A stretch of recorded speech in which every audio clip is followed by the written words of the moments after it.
Hi all, I'm Dr. Babita Angle and I'm a pathologist by profession.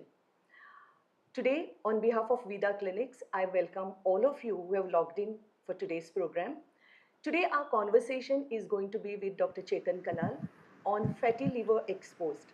Dr. Chetan Kalal is a hepatologist and liver transplant medicine attached to Gleneagles Hospital in Mumbai.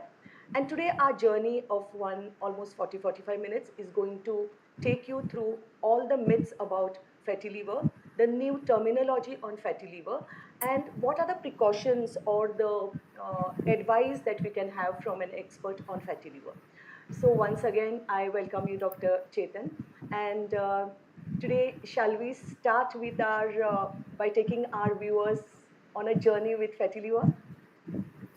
Thank you, Dr. Babita. Hello, everyone. I'm very happy to join you this Sunday evening. And let me tell you that fatty liver has become the new diabetes common, silent, dangerous when ignored. But the good news, it is 100% reversible in most of the patients if caught early. So let's talk honestly, simply, and practically. Over Doctor, to you, my Dr. Babita. Doctor, my first question, for our viewers, what exactly is fatty liver? So now, when we say a fatty liver, it's a term that we loosely use. And so, what exactly happens in fatty liver when the fat starts getting accumulated in our liver? What exactly happens in that organ? In fact, you explain it very well. A fatty liver, it simply means that is a fat inside the liver. Normally, liver can accommodate 5% of fat. Anything beyond that is fatty liver disease. If I want to explain, I can explain it in a simpler way that you can imagine liver as our body's kitchen. It cooks nutrients, it cleans our blood, removes toxins, and it builds protein. And it works non-stop day and night. Now, when the excess fat enters this kitchen, then this is a time when our liver become greasy and slow, just like kitchen stove choke with the oil. And at first, there are no symptoms, and that's why the fatty liver is dangerous. It whispers, but it doesn't shout. So I'll just interrupt you over here, and I will say that you've given a very good simile. It's exactly like when the liver acts as a grease trap for our body. So just the way our kitchen sinks, we have a grease trap, and when this grease trap fails, it starts accumulating fat, and the fat gets deposited into the liver cells, and that is what we call fatty liver. But uh, today we encounter so many cases of fatty liver. So what exactly has changed? It is almost like becoming new diabetes. I think India is already a diabetic capital of the world. So now I think we are also becoming a fatty liver capital. So why is it happening? Is it it's our lifestyle? It's what we eat? What is it? See, you nicely summarize. I know it's a lifestyle, but if you ask me, I think there are three big reasons in addition to alcohol. Yes, everybody knows that alcohol is one of the commonest reasons, but apart from alcohol, I can think of three big reasons. Less movement, more sitting, because more and more desk job, long drives, more screen time. Our bodies, because of which this lifestyle, our bodies they are burning less fat. Okay, then hidden sugar, and this is not just the sweets. Okay, sugars in processed food, packed food, biscuits, bakery product, juices, and they can easily convert it into fat, and without even we knowing it that we are consuming sweet. And third, and most important, is stress and sleep. Even if you eat healthy, poor sleep and high stress can create a state of insulin resistance, and that can accelerate fatty liver.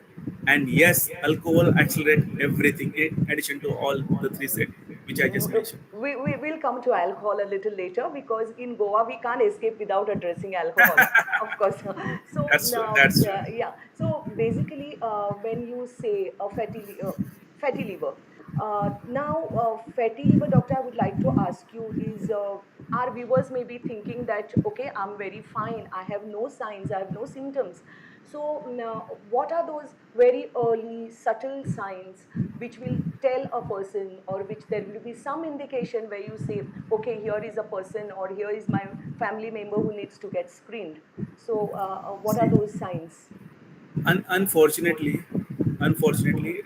liver is one of the kindest organ in the body. So it is like a first stop. Whatever we eat, whatever we drink, even medicine for that matter, after passing through intestine, it goes to liver, and where liver decides, whether to keep them or remove them or store them. Okay, so since liver is at the forefront, it is always vulnerable for damage, and unfortunately there are no symptoms, as said in the beginning itself, that being such a kind organ, liver absorbs everything, and there are uh, hardly any symptoms. So if at all you are lucky, your symptoms can be non-specific, like weakness, fatigability, loss of appetite, weight loss, or weight gain, or sometimes you can see just pedal edema, that is leg swelling. Okay, and only in advanced cases you can see the frank complications, like ascites, that is water inside the stomach, encephalopathy, that is altered mentation, or bleeding. So these are the symptoms that you can expect to see in the advanced stages, when disease is fairly advanced. But the question that you ask, one who can be suspected, so especially if you have a high weight, obesity, okay, visceral fat, diabetes, blood pressure, cholesterol, desk job, okay, screen time more than 7 hours, your, or if there is a family history of fatty liver, alcohol, cirrhosis, or alcohol consumption. These are the group of patient. They are at a very high risk of developing fatty liver disease and should be screened. Okay, doctor, suppose we have, there are of course various degrees and stages of fatty liver. So suppose somebody is in a stage 1 or stage 2 of fatty liver. Uh, is it a reversible condition? Again, a very good question. But before that, we need to understand what are the stages of fatty liver disease. Okay, Yes. so for community, I will just make it very simple. And these stages can be of 4 stages, which most of the people they don't know. The first stage is deposition of fat. That is fat in the liver, and as I said, liver can accommodate 5% of fat. Anything beyond that is a fatty liver disease. Second stage is inflammation stage, where this fat is too much that it damages underlying liver. So there is a fight between fat cells and liver cells, for the space, and that leads to inflammation. That is called as a MASH, that is metabolic dysfunction associated steatohepatitis. And the later stage, or third stage, when due to this fighting there is an injury and ultimately there is a fibrosis where there is a scarring happens. And fourth stage, when liver becomes too much of scarred, that is cirrhosis, and often it can lead to liver failure, cancer, or a death. Okay, and the tragedy is that most of the people they reach stage 3, stage 4, that is a stage of scarring, without knowing anything, anything. So that's why screening is essential. And yes, fatty liver is reversible. Fatty liver and inflammation is reversible. Fatty liver and early stages of fibrosis is reversible. But once the cirrhosis is established, the reversibility is quite less or rare. It depends upon underlying factors. But even at this stage, even if you control the etiological factors, the further progression can be prevented, or early detection of complication can be done. Okay, so one good news we have for our viewers is grade 1 or grade 2 fatty liver is completely reversible with the right precautions, with the right change in the lifestyle. But this fatty liver is a precursor to cirrhosis and sometimes to cancer of the liver and subsequently death.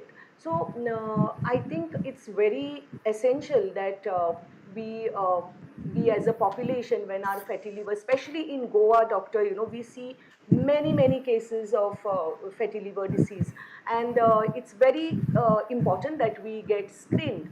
So now when we're talking about all these screened and you should take precautions, you should do this. Now what are these screening tools that we have at our hand today?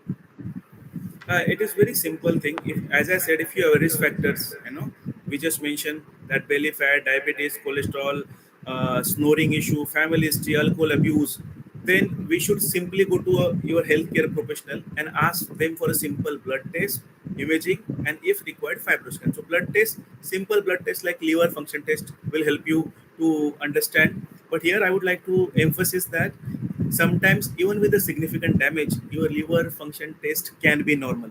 So just don't, yes, just don't think that since my liver function test is normal, I'm okay. No, it's not like that. I just mentioned that liver is the kindest organ and that has a capacity of regeneration. So it keeps repairing, itself. But there is a threshold, there is a limit. This can't be continuous. When the injurious agents Right. are continuing. Okay, so that is something that one has to keep in mind. The second thing is identification of the risk factors like cholesterol, diabetes, blood pressure, this BMI. These are also simple things. In addition to that, ultrasonography is a good screening test, or sometimes annual health checkup, where you can see that sonography mentions that your liver has fat, or you can see abnormal liver function test, that is elevated alkaline phosphate liver function liver enzymes like ALT and AST, that is SGOT and HGPT. So these are the blood tests that are often elevated, but patient is asymptomatic. And ultimately, the ideal way is to uh, confirm them either with fibroscan or MR elastography. So these are the simpler ways by which you can get to know whether you are suffering from fatty liver disease or not. Okay, so fibros, after a basic blood test, liver function test, we have options like ultrasound of the liver, and then we have fibroscan, which is sadly today, doctor, it is not accessible by people, and I think that is where the role of clinics like Vida clinics comes in, wherein we try to have camps and we try to screen population at large to pick up fatty liver disease and probably advise the patient over the same. The second thing is from ultrasound, it's also called as MR elastography, which is again available in some of the best centers in Mumbai. In Goa, I don't think we have that facility, doctor. But I would request my viewers that whenever there is a fibroscan which is announced in any of the hospitals or by us, do avail of that opportunity, because it's a very specific test and it is not available in many centers. So sometimes we get an opportunity with this, to screen people with this machine. So, doctor, I would like to ask you another question now. Is uh, we are talking about the diets in various types of diets in fatty liver. Now we also have, like what are these trap foods, like in the sense today our markets are flooded, with the click of our fingers we can access or we can order whatever we wish to have. So what is this, and do you really think it's a trap that we are getting into? It's like you crave for something and you have it, and so what are these trap foods that we should be aware of and which we should avoid? Yeah, it's a very good question. In fact, it is one of the controversial thing that we can talk on this platform. But the word that you use is, trap food. So, as you rightly said, there are certain online platforms which have a easy access. And once upon a time, when I'm sure you will also agree. We used to, when we were growing up, we used to go to eat outside once in a while, maybe once in a month or once in a Yeah. 2 month. But now lifestyle has changed. Every Saturday and Sunday, you feel that it's something that is mandatory that you have to go out and eat. You hardly see anyone staying, home Saturday Sundays. So that's a norm. If at all you are not going, then you will be questioned whether everything is okay or not. And due to easy accessibility of food on these online, easily accessible home delivery platforms, so we tend to order even if we do not want. Sometimes we don't even need reason. We just feel, oh, just let's order, and because of which we are ordering the food which is easily accessible, calorie dense, and that is marketed. It is, there is something called the trend. We follow some trend, because social media nowadays, we all know that it has become a very powerful medium. And some influencers, so called, which have a huge popularity, they say something and people sort of follow them blindly, and they order when things are not required, and they just eat for the sake because there is a trend.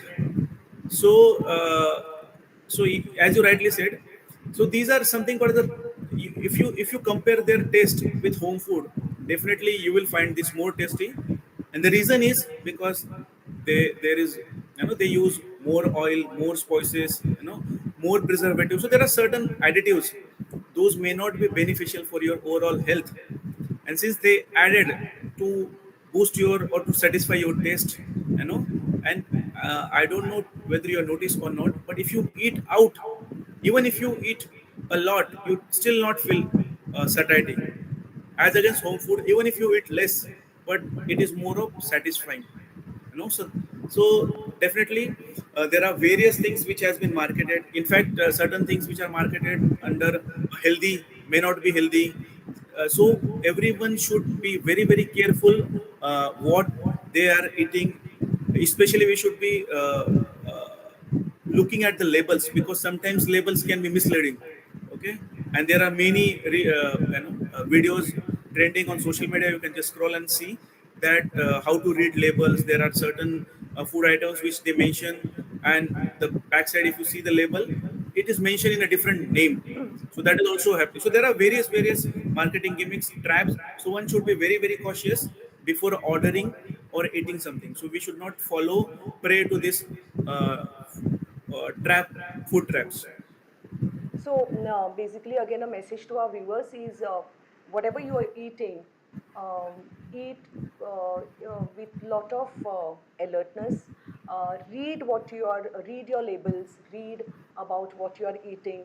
Try and avoid substances which have got high sugars, high fats. Again, the fats that we are consuming, you should see that they are not these saturated fats that we are consuming. Again, what type of fats you are consuming. See, we are not trying to scare you about what you should be eating, but try to eat healthy. And I think that is the key to good health today, because the access to what you can get today is unlimited. So everything that you do should be in moderation. Doctor, after we talk about these Dr. Babita, foods, just yes. I would like to. You just mentioned a very good, So for the sake of audience, I would like to summarize, because this is most often asked question, that what we should be eating. Okay, so my answer is fresh, home cooked, seasonal food with lot of vegetables. Your plate should be colorful. So what we are eating is very wrong nowadays. We are following Western diet, but what our ancestors used to eat Yeah. is the kind of diet that we should follow. That is the take home message, that even if I'm able to reach most of you, I think my job is done. No, I think that's precisely the point, Dr. Kalal, that I think now we really have to go back in times, where we would eat very simple, healthy food, because I think we have had, it's kind of, the indulgence has been a bit overboard nowadays, and that's why we are coming to discuss these topics.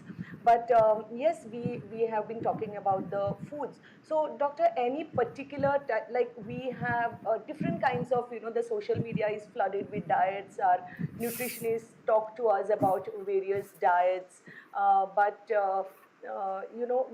what are the diets that we should be looking at? The diet that you are, we talk about intermittent fasting, we talk about Mediterranean diets, we talk about ketogenic diet. So would you specifically advise our viewers about which diet is a good diet to follow?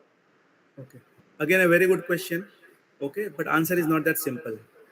So to me, if you ask, so these are just a fancy name: intermittent fasting, Mediterranean diet, or keto diet, low FODMAP. So whatever. But if you look at this diet, all of this diet can lead to weight loss, and they differ in their micronutrient compositions.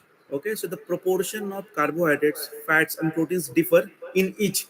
Okay, but ultimately all of them can be helpful to lose weight only if you adhere to it, you follow it, you, and if you are able to maintain it. So at the end of day, whatever diet you follow, that diet should suit you.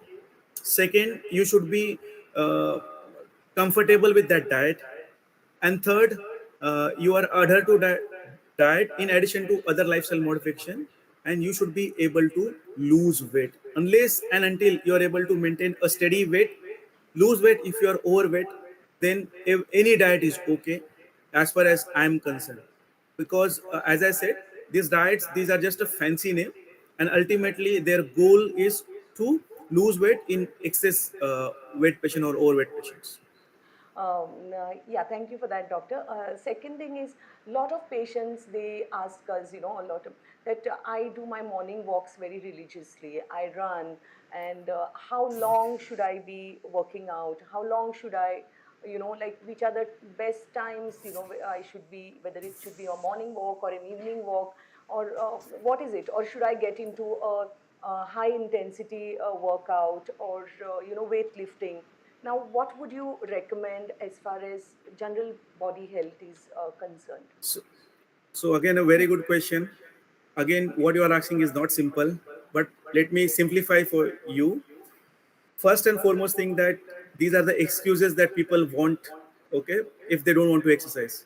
Because if someone who's interested in exercise, or someone who is fitness freak, will try to do it at least 5 times a week, minimum of an hour, where he will combine both aerobic, that is cardio, and anaerobic, or that is resistance training. So both muscles, walk, yoga is a combination where you get adequate time for muscle recovery, or you're also focusing on cardio, your overall stamina, core strengthening, muscle strengthening.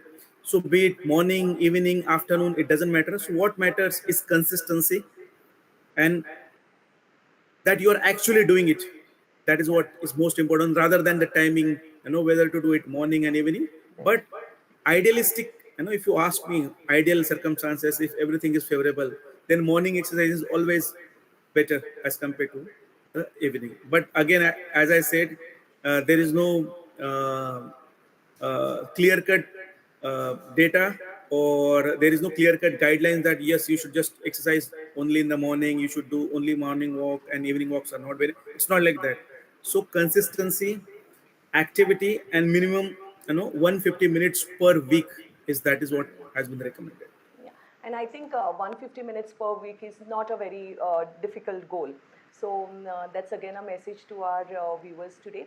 Now, doctor, my next question to you is, we've talked about the diet, we've talked about the exercises.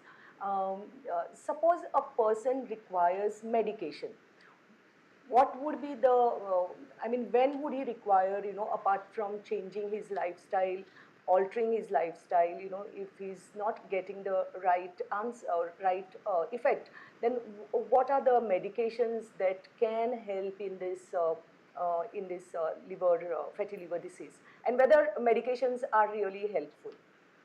Yeah, so very good question again. See, it is a lifestyle disorder. So you have to change your lifestyle. Okay. So 80-85% is your diet and exercise. Only 5 to 10% can be a role of medication as far as fatty liver is considered. Okay. However, despite doing lifestyle modifications, you know, if you have certain risk factors or certain key parameters like diabetes, high triglycerides, or when you're obese, or you have a stage 2, stage 3 fibrosis, then these are the metabolic dysfunctions or a milieu where you might require to given medications. Or now there are newer medications like GLP-1, like incretin based therapies. But remember, medication is support, and the real hero is your lifestyle. Okay, I think that, so basically, what the doctor is trying to tell you, or tell our viewers is, let us not go to a stage where we require medicines, because all of it is in our hands. You eat right, you exercise well, get out of your comfort zone a bit. Initially it might appear like a discomfort, but later on, certainly, the health benefits outweigh all this discomfort that you go through. So the solutions lie in our own hands, and we should try and do that. Doctor, my next question to you is, today the whole because there are also some doctors in this group who are viewing our program. There is a lot of change in the nomenclature of fatty liver disease. Like earlier we would call it fatty liver disease, then we were saying it is non-alcoholic fatty liver disease, or then like the terms keep changing, and today we have come to a new term called as MASH, MASH, which is metabolic associated fatty liver, and or steatohepatitis. I think nobody likes to call it fatty liver today. So the fancy name today is steatohepatitis. And so what exactly this metabolic associated steatohepatitis? Okay, so the different nomenclature is proposed because the word alcohol was stigmatizing. People used to think that because earlier it is called as a non-alcoholic fatty liver disease. So alcohol sort of used to stigmatizing to the people that they used to classify as alcoholics and non-alcoholics. So it was something that people they don't used to accept. You know, so now the new terminology is like same old wine in a new bottle. Okay, since now Goa is there, so I will use this example. So same old wine in a new bottle, where what they try to do is they try to address the underlying pathophysiology rather than putting it single etiological thing. Okay, so instead of alcohol, they remove that and they classify it based upon the underlying causative factor. So now it is called as a MASLD, that is metabolic dysfunction associated fatty liver disease. Now this is an entire spectrum where you can have both alcohol related and non-alcoholic related fatty liver disease. So if you have a significant alcohol and metabolic risk factors both, that means a patient is obese also and he is consuming significant alcohol also. This category they label it as a met ALD, that is both alcohol and fat. And the extreme end, they just mentioned it as MASL, that is only without alcohol or a non-significant alcohol. Doctor, I'll And interrupt you over here. Just one, doctor, because we are often using this term metabolic. So can you please explain to our viewers what metabolic this is? The term metabolic, what it means. I think so, it's a triad so of some diseases. no, not right. So metabolic dysfunction is basically where the basic pathophysiology is insulin resistance, Okay. and there are five components to it: diabetes, cholesterol, blood pressure, visceral fat, okay, and the triglycerides. So these five components contribute to the metabolic syndrome, and basically these are metabolic dysfunction. So metabolic word is related to the dysfunction of the metabolism. So the Okay. key metabolic pathway like glucose, cholesterol, that is lipid, and the fat. When all the threes are affected, you tend to get diabetes, blood pressure, obesity, and that is why it is called as a metabolic dysfunction. So the spectrum is MASL, that is metabolic associated fatty liver disease. When there is inflammation, it is called as a MASH, that is metabolic dysfunction associated steatohepatitis, and ultimately it is cirrhosis or fibrosis. Okay. So, doctor, when it is associated with alcohol, we call it MASH ALD. Is it so? Met ALD, Met MET Met ALD, Met ALD. where Now, alcohol is the predominant component. okay. So in Goa specifically, we have a lot of cases because in Goa, sadly, or that's been our social norm, to serve drinks for parties and for our weddings, and it's just been our social culture. But I would like to ask you, or often our patients ask us, how much alcohol is permissible?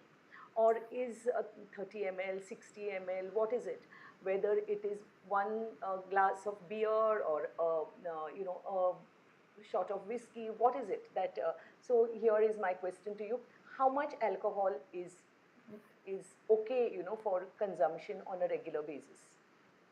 So it's a Sunday night, Sunday evening, and before you booze, you want me to answer this question. Second, you don't want me to enter, in the Goa again, I think. No, no, Okay, no, no, no, no. You're most so welcome. yeah, so I know that the socially in certain communities and the certain geographical areas, alcohol is a common, oftenly used. Even on non-occasion, or on, in fact, it is used on a regular basis. But let me tell you that alcohol by any name is alcohol. So you just mentioned beer, whiskey, rum. So it's just the concentration that differs.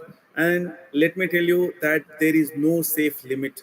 There is no safe limit. Ideally, alcohol should not be consumed, but suppose there are certain instances where you have to consume, you can consume it, in a very small one pack or two pack. It all depends upon various factors. Alcohol related damage depends upon various factors. It depends upon the age of onset of drinking, type of drinking, pattern of drinking, okay, quantity of drinking, what kind of drink you are drinking, okay, and genetic factors like enzyme. There is something called as aldehyde dehydrogenases. These enzymes that metabolizes alcohol into two components, acetone and acetaldehyde. And acetaldehyde is something that is responsible for the problem if it is not Liver damage. metabolized properly.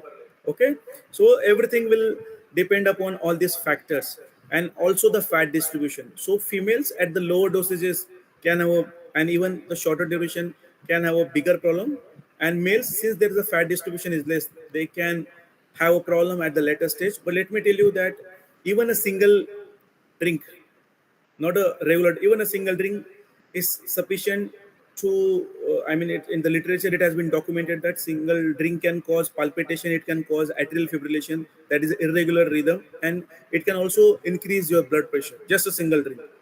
So there is not a single beneficial effect of alcohol on the body. Earlier, it is used to consider as a cardioprotective, but now there is enough literature, enough data that not a single organ is protected. On the contrary, alcohol has only deleterious effect. Only once upon a time it was looked as a mood booster, but now it is no more a mood booster. It is a depressant. Okay, so it is a very bad thing to have. Okay, so that's certainly not a very good news you for may not the like for the you may not Goans. like it, Yeah, for the Goans. But that too. nevertheless, Sunday if the winning, Sunday but if winning. if the medicine says, if the literature, if the newer articles or the newer research says that, then we have to accept it, because fatty liver has been a global concern and has been a concern in India, because we already are facing a huge load of diabetes, obesity, hypertension. So all of these lead to something called as a metabolic syndrome, and we have a very very high percentage of fatty liver disease in our country.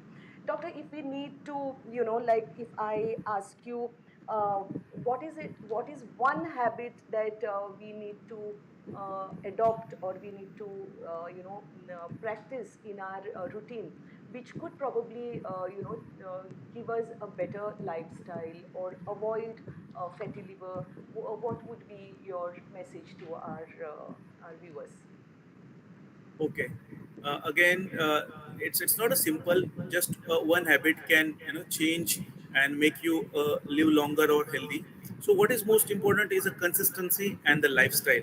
Okay. So no crash diet, no fancy talks, no insta trend works. Okay.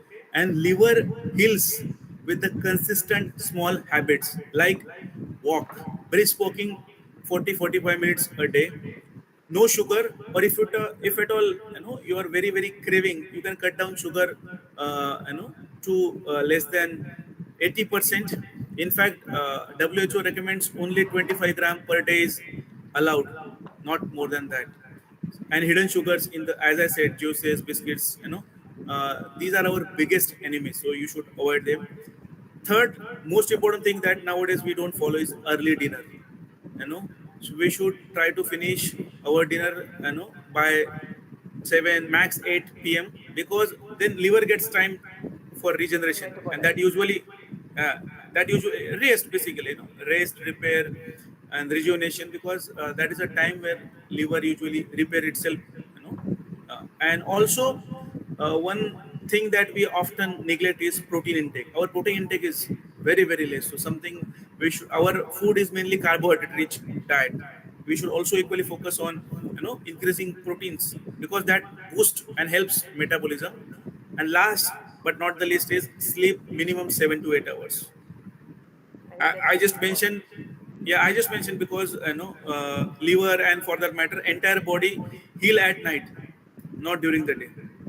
So adequate sleep is equally important.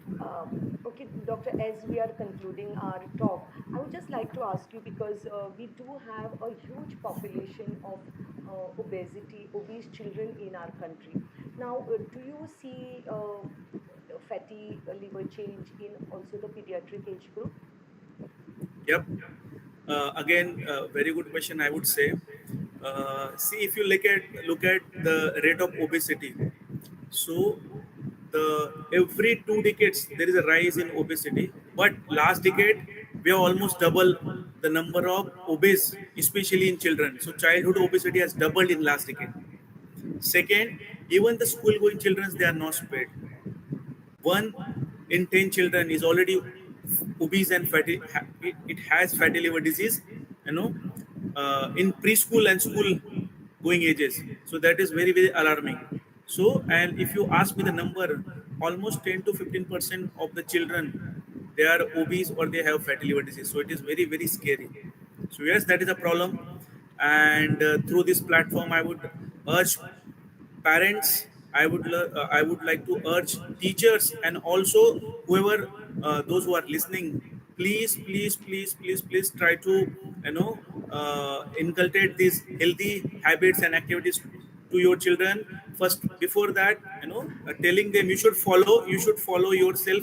You should try to maintain your ideal body weight, avoid alcohol, avoid over the counter medication, you know take health seriously, because um, uh, if you take only one thing from me today, I would like to tell you that fatty liver is reversible, but ignorance is not.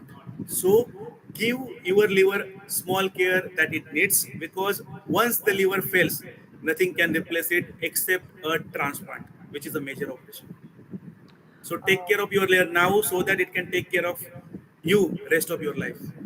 So, before we start with the questions, Dr. Kalal, I would like to conclude over here because I think we have almost covered the entire aspect of fatty liver, what is important from a non-medical perspective and also from the medical perspective. And we have also talked about the new nomenclature of fatty liver and alcoholism.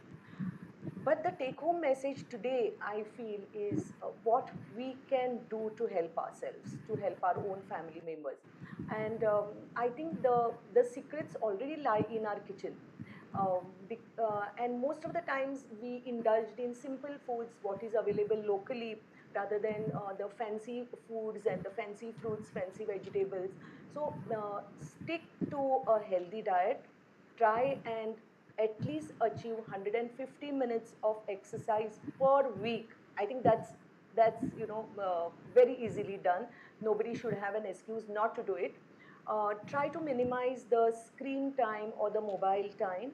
And most important, I would like to tell my viewers today is, if you have children who you feel are on the obese side, or if their body mass index is on the higher side, I think they become our responsibility, and we have to see that it is corrected.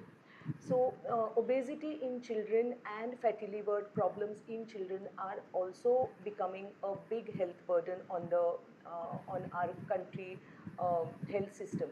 So, I think we need to do all this. So, exercise well, eat healthy, eat with lot of alertness, eat with, because at the end of it, all that goes inside you is what is important.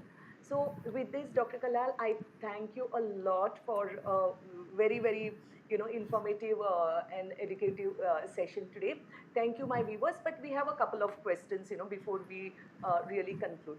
The first question is, vitamin D supplements, how does it impact the liver, or whether it really helps? Okay, so there is no direct relationship with vitamin D levels and the fatty liver, but if your vitamin D is less, then as a consequences indirectly it can add a metabolic stress to liver and it can worsen. So if you know that your levels are less, please rectify it, correct it.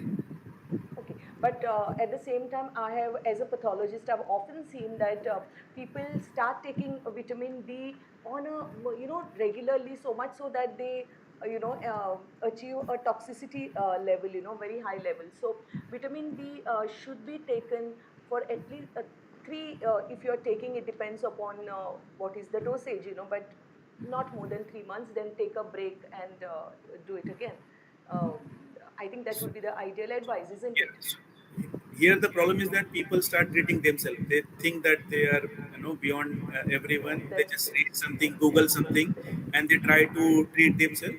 As So, I said, only if it is less you have to treat, less, but you have to treat exactly. in a So don't, yeah, scientific way. So consult your healthcare professional. that's true. Do not Yeah, just treat because yourself. you've read it somewhere, please don't get into, this vitamin D supplements and all that. That would be our request to you. Vitamin D does help you if your vitamin D levels are low, but if your levels are high, I mean, if normal, if really makes no sense in taking vitamin D. That would be our advice to our viewers. The second question is, can stress impact the liver? And I think you already covered it, but for our viewers' benefit, you could repeat what you said. Yes, I mentioned it briefly, but it does. So what? Basically, when you are stressed, your cortisol level goes up, and that cortisol increases metabolic demand, metabolic stress, and again there is a production of oxidative reagents, and body is not able to handle that, especially the liver, and it leads to a chronic inflammatory state, and that leads to insulin resistance, fatty liver, and so on. Yes, so stress is one of the important factors. So one should try to avoid it. One should follow yoga, meditation practices, relaxation practices. You should go and take vacations, enjoy holidays, enjoy nature. These things will definitely help you to counter the stress. So I think, and that is exactly what we say by, detox centers, right? We say that, we should sometimes go and detox ourselves, and these detox centers, which are all very fancy names that are coming up. But I think it's all about how you take care of your various organs. You sleep well, you eat well, you exercise well, and I think you have achieved it.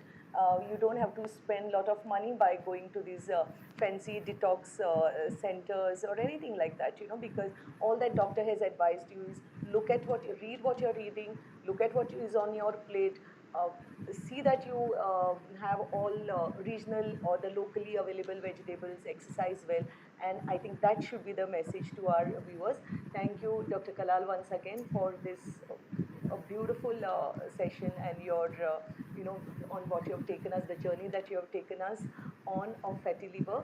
Thank you, my viewers from Vida Clinics. We are extremely thankful to you for sparing your time and listening to us.